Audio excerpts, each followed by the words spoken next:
Okay, moving into pain education, and this was probably one of the biggest centerpieces, if you will, for this whole IOM report, that education, education, education was the key.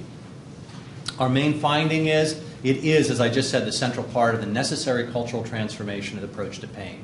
That we needed the federal, state, and local government and professional organizations to make improvements in the way that patients are educated and providers are educated.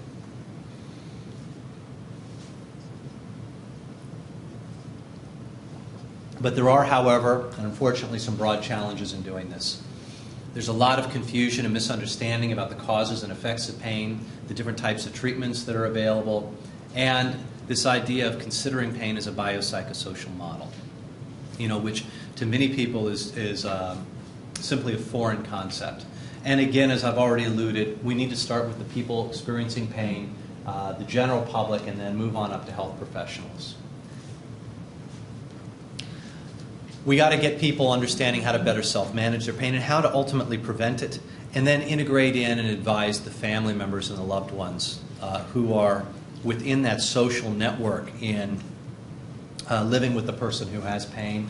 We need to teach people how to better advocate for and accept appropriate pain treatment, act at a community level to minimize the hazards that contribute to these injuries, and advocate for improved pain prevention and control policies. So we're seeing this happen now since this IOM report came out at the middle of 2011. We're seeing more of the patient advocacy groups consolidate. And we're getting a little bit away from this splitting phenomenon that I've seen over the years with every advocacy group having their own disease condition, and they're starting to work collaboratively and with one voice, and I think it's being more effective. We need to get social marketing involved. Let's face it, again, the tobacco control campaigns worked. And they worked because they applied peer pressure, at least in part they applied peer pressure. And they made it, in essence, a social stigma to smoke. And we need to try to get out there with the same type of Web 2.0, Twitter, Facebook approaches and spread the word about how to better manage and treat pain. I've already given this example about how this public education worked in Australia.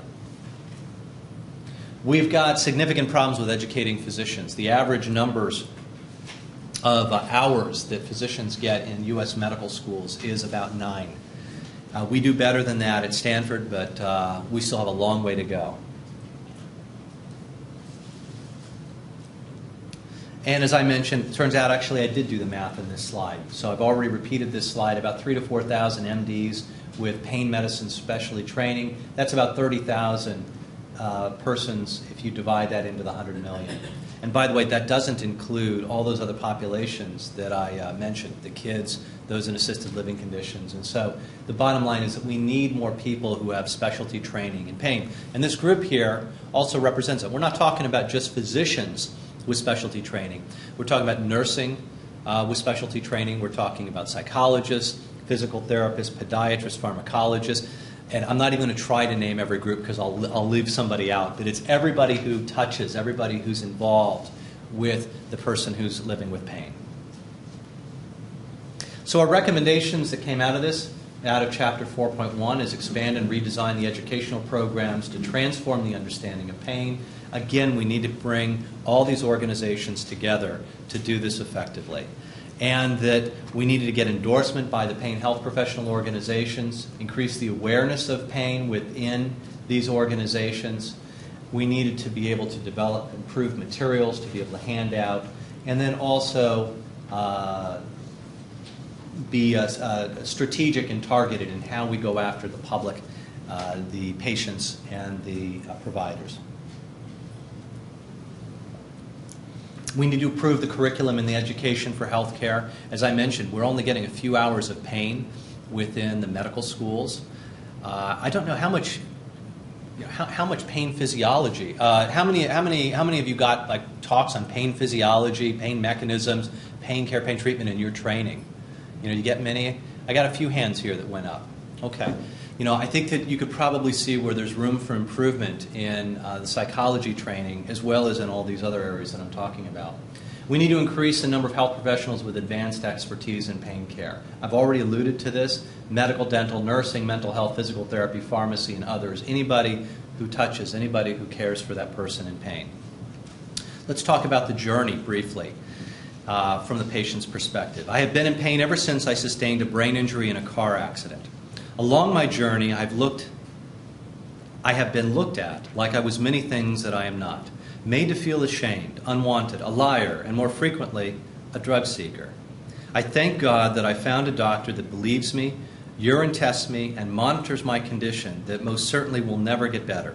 He provides me with the morphine that I need to be a functional member of society, to be a father to my 2 children and a husband to my wife. There are days that I wish I had died, but there are fewer and further between with the cooperation of my doctor. Okay, pain research. All right, I do brain work for a living, so I have to have at least one rotating brain in my slide kit. I couldn't get away with it, guys. If any of you have seen my talks before. It kills me not to have more brain images here. That's your limbic forebrain system, by the way. We do a lot of research in this space here. Your basic emotions are processed and perceived there, your fear, your love, your hate, your anxiety, your tension. And we've identified a lot of these neural systems that overlap with pain processing and pain modulation systems, which provide a beautiful link with kind of this mind-brain-body aspect that we all deal with in our patients on a daily basis. So in this last chapter, where we address research, we found that there is a need to translate the basic science discoveries into improved therapies that are safe and effective for our patients. That we appreciated that there's already been some dramatic advances made in underlying principles of, for instance, nociceptive processes. This has been going on for decades. We better understand what's going on out in the periphery. But there's huge gaps in knowledge that have ultimately prevented many of these discoveries from being translated into these safe and effective therapies. We need this cultural transformation to be able to jump across those gaps. We called upon NIH to designate a lead institute. So one of the problems is that there's not a National Institute of Pain. You might say, well, Matthew, there's 100 million Americans. Why isn't there a National Institute of Pain? And, well, because there isn't. And there's a lot of people who called upon us to say that we should have one within the IOM report. But it was made very clear to us that that was not the charge of the IOM. And that if we asked for an Institute of Pain, it would just be redacted. It would be struck from the report. So we didn't go there. But what we did is we called upon the Pain Consortium, which is a member, I think it's 13 members of the NIH Institute directors that all come together. And we said, guys, you need to be more effective. You need to have more frequent meetings. You need to have clear agendas and executables. And you need to deliver on that. Because up to date, there hadn't been as much effort from the Pain Consortium, and they weren't as effective as they could have been. So this is what we charged them to do, and I'll share with you, as I'm going to get to you a little bit later. This is the one that was very fast in getting enacted. I got to give credit to the NIH for making this happen. We called upon academia and industry to improve the process for developing new agents for pain control. We need new targeted therapies. We do not need another opioid formulation. We do not need another gabapentinoid with some unique kinetic properties, or probably even another serotonin norepinephrine reuptake inhibitor. We got a ton of them. We need novel agents. We need better targeted mind-body psychological therapies. They're coming out there. We're learning about them, but we need to figure out exactly from a mechanistic standpoint how they work, from whom they work. We need better intersection between the public and private funders to look at longitudinal effectiveness research. So as it stands today, I don't think there's anybody who can tell you whether a spinal cord stimulator works better than acupuncture for low back pain. We just don't have that data. On top of that, what we have is efficacy data. Efficacy data is the data that's done in very well-controlled clinical trials. What we really need is effectiveness data on top of that. Effectiveness data is getting at the data that our patients are actually experiencing. So I run a lot of clinical trials at Stanford. And I'll share with you that I screen about 10 people for every one person that I get into my clinical trials. That's a 10 to 1. So I get one person out of 10. And does that one person look anything like the person I see in the clinic? Absolutely not. They look nothing like people I see in the clinic. They're incredibly homogenized. They have been stripped of all problems except for the one that I want to study. And we all know that the patients who come into our clinics have got a gamish of problems. And so we need ways of being able to figure out who is that real person that we see in our clinics. We need to increase the training of pain researchers. Desperately need this. We need better programs to train psychologists and physicians and nurses and dentists and podiatrists and, again, anybody who touches pain, because we recognize they all bring their unique expertise and approaches to it.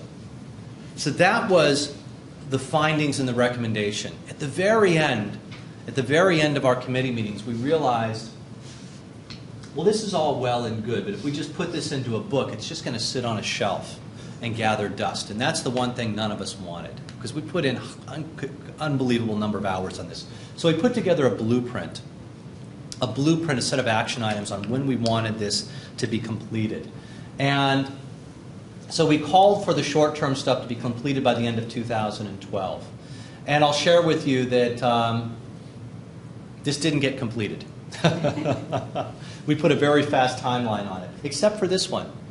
5.1, NIH made things happen. And so Story Landis at the National Institutes of Neurologic Diseases and Stroke stepped up, and she took over the role of the lead institute. And she was also put in as chair of the Interagency Pain Research Coordinating Committee.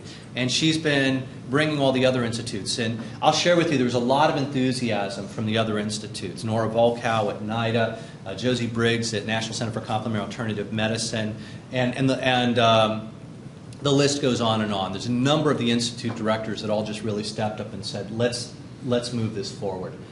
I'm going to get back to 2.2, that linchpin that I mentioned before, in just a moment. And then we called upon all of these others to be completed on or before 2015. So, maybe a couple more journey slides. During my 6-year journey to find a solution to my pain, I had lost who I was. I defined myself by my pain, more precisely the abilities that my pain allowed me to retain. I became so consumed with my pain that all of my energies were focused on the pain. How to rid my body of unrelenting pain, and how getting back to life the way it was before the pain. Like so many others, I looked for the quick fix, the magic that would instantly make my pain vanish.